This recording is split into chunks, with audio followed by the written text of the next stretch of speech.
So we started looking at these challenges through an in-depth review of available data. We looked at some past plans, policies, and programs, like past planning studies, Go Boston 2030, Plan Downtown, and so forth. Through looking at past community engagement and understanding what community engagement has happened in the last few years, and then talking through with stakeholders and understanding what their needs are. Next slide. And we have a few main areas that we really want to highlight. The first are missing crosstown connections. The next are transit service reliability and legibility. Next are neighborhood characteristics. And last are ADA accessibility issues. Next slide. So the first and foremost reason why we're looking at this study is it really takes a long time to go from North Station to the Seaport District for a relatively short geographical distance, right? It's 2 miles, and it takes about 26 minutes during the peak period to make that trip on transit today. That typically requires 2 transfers, and as you can imagine, the reliability of that connection is very, very different depending upon when you go and how much congestion there is. So again, going between North Station, Post Office Square, South Station, and points in between is time consuming, and also connecting at major transit hubs like North Station, Haymarket, and State Street is, again, unreliable. Next slide. We also know there are various missing crosstown bike routes that are not particularly comfortable today. It's difficult to reach many key downtown and Seaport destinations. And we know that there's demand for downtown blue bike stations that oftentimes outstrips the supply. Next slide. And we know that there are issues with the existing downtown bus network. So the first thing is the traffic congestion typically leads to a lack of reliability with the downtown bus system. We know the downtown bus network today is difficult to understand. So the stops are scattered throughout the neighborhood, and very few routes actually continue from the north to the south or vice versa. So if you're trying to move through downtown on a bus, you're probably out of luck because most buses today act as feeder services to the rapid transit system, as opposed to serving crosstown connections. And this graphic on the right shows the frequency of buses that are coming into downtown. And as you can see, most of the buses that kind of circulate through downtown, except for one route, are really focused on those points, those hub and spoke type destinations. Next slide. And then in terms of growth, we know that there's been a vast amount of growth, particularly in the Seaport District over the last 10 years, and we anticipate that'll continue through at least 2030. So when we first started looking at population sizes, we know that in 2013, there were about 11,000 people that lived in sort of the greater Seaport area, which included, and this analysis included some of the census tracts in the area of West Broadway and East First Street, but still within sort of that greater Seaport area. And we anticipate that number will be about 31,000 by the time the district is fully built out. So this will be a neighborhood that's larger in population than the populations of Alston, Rosendale, Back Bay, or Mattapan. Next slide. We also know that there is a tremendous amount of growth in terms of jobs. So by 2030, the Seaport District will be the second largest jobs hub in the entire state. So a bit smaller than downtown. They'll have 89,000 jobs compared to 178,000 in downtown, but far more than the Back Bay at 52,000 jobs in the Back Bay. So again, that job growth has also outpaced the previous projections that we had, and it's a number that we think will be, we really need to accommodate through better transportation systems. Next slide. And in terms of street design, we know that the neighborhood has some significant issues. First, private vehicles are oftentimes prioritized over transit, biking, and walking. A lot of our streets are overbuilt in terms of what we would build today for a 21st century road, that's sort of relative to the 90s or previous decades.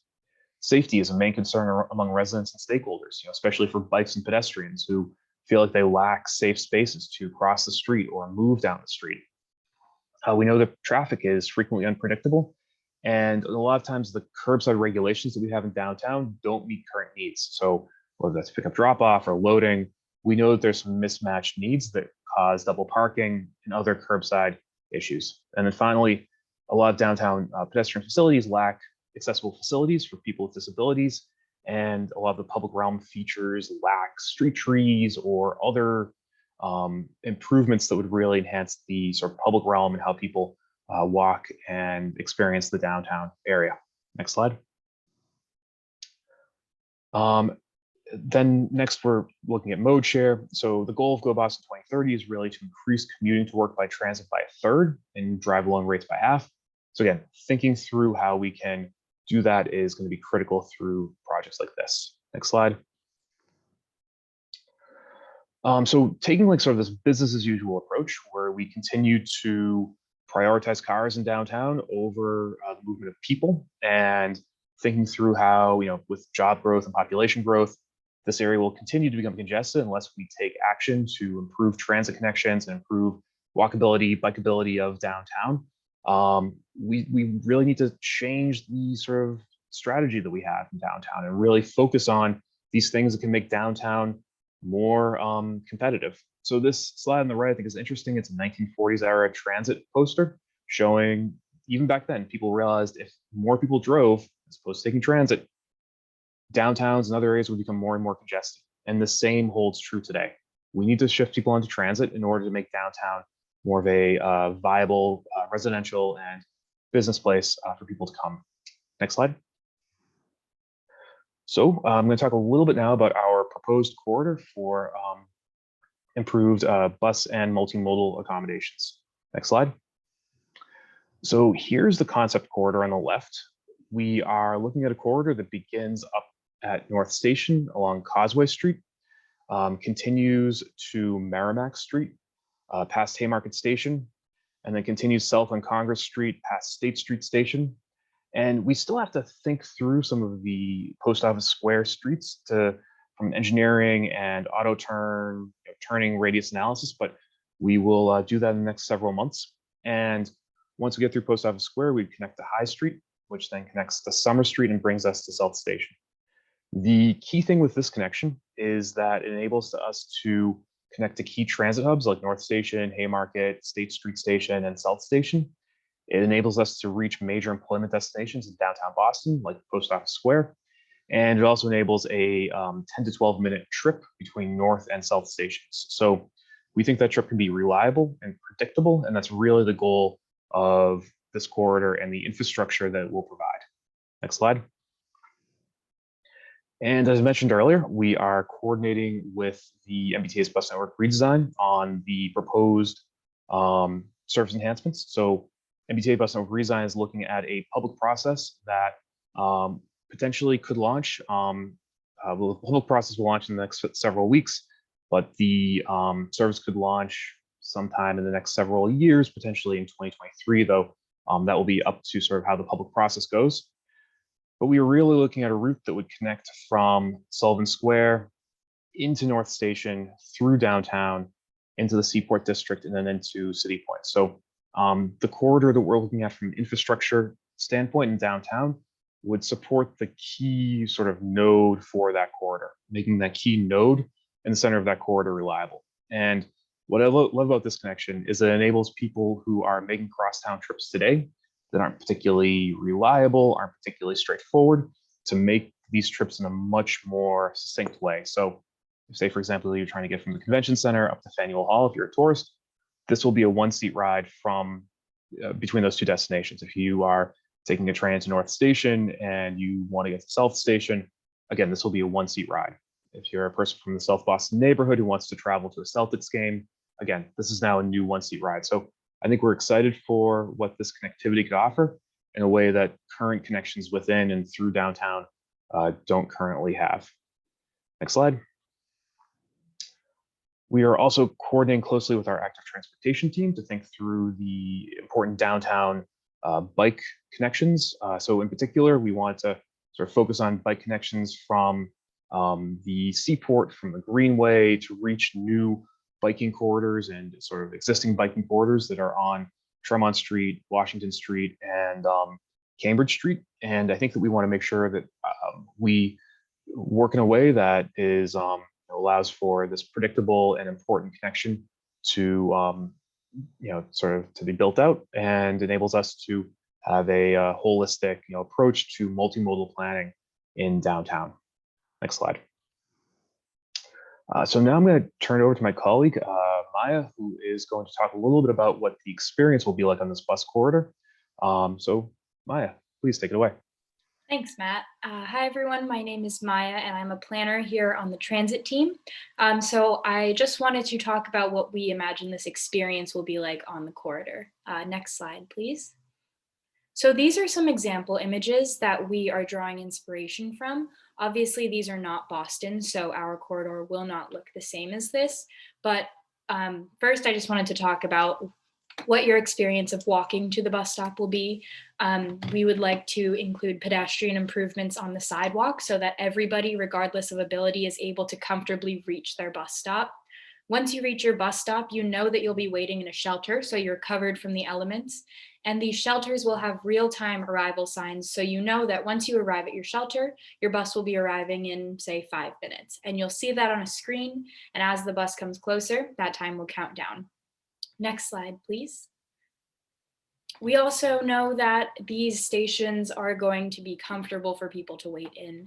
There will be seating, there will be covered shelters for you, and there will also, I'm sorry, one moment. So you'll be able to board the buses in a timely manner, and you know that your bus will take you to your destination in a timely manner. Next slide, please. With bus priority lanes, like the one pictured here, buses won't get caught in the same downtown traffic that we've all experienced before. So like Matt mentioned earlier, that journey from North Station to the Seaport that currently takes 26 minutes will only take about 10 to 12 minutes. And if you're stopping anywhere in between, you'll be able to enjoy the pedestrian improvements. So you'll be walking along a more comfortable sidewalk. We would like to implement trees and more greenery, include elements of public art, and work with our architects to make sure that these station stops look nice and incorporate the history of Boston. We also know that if you would like to bike to your next destination, there will be more blue bikes available along the route and a more comfortable biking experience on the city streets. Next slide, please. So how do we get there? Obviously, this is a very big vision that we have, but we have a lot of tools to reach this. Next slide, please. Some key elements of the infrastructure that we are including on this project, like I mentioned, bus priority, which means that buses will have an easier time traveling down the street. Transit stops and transfer points. So once you reach the station stops along this route, you'll be able to transfer to the subway system, other buses, or bike connections. We also want to include more comfortable biking routes through downtown and pedestrian routes as well. So safer crossings, safer sidewalks. We are going to coordinate with freight and deliveries. So there's a lot of businesses downtown that require deliveries. We're going to make sure that they can also have access to valuable curb space. And then maintenance. If these stations are going to look as unique as we'd like them to be, they'll require special maintenance, and we are definitely keeping that in mind. Next slide, please.